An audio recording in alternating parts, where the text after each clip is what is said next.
All right, eighth graders, you're finally at task number 10, the last thing you need to do for your robot research design notebook. And for this, you're just going to be answering the conclusion reflection questions. And your essential question is, which robot is most intriguing to you? So out of all the robots that have been presented and researched, which one's most intriguing and why? So as you go to your design notebook, you are on task number 10. Your essential question answer will go right here.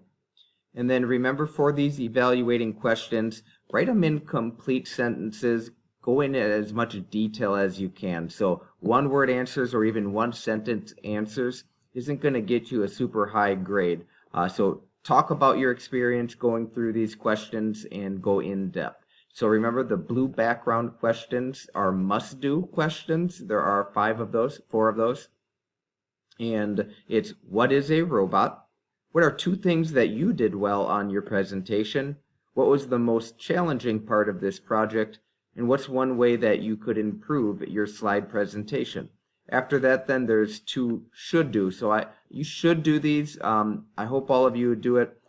What robot was presented will have the most significant impact on humans and why?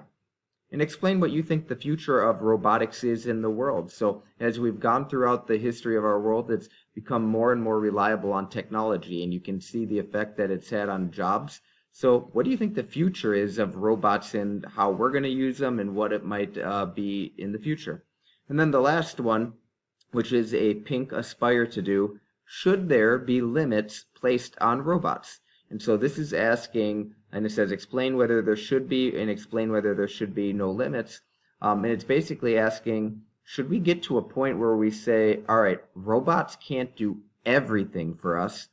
We need to put a limit on that. And so whether you think there should be a limit or not, explain why. Please go in depth with that. And then lastly is your daily summary.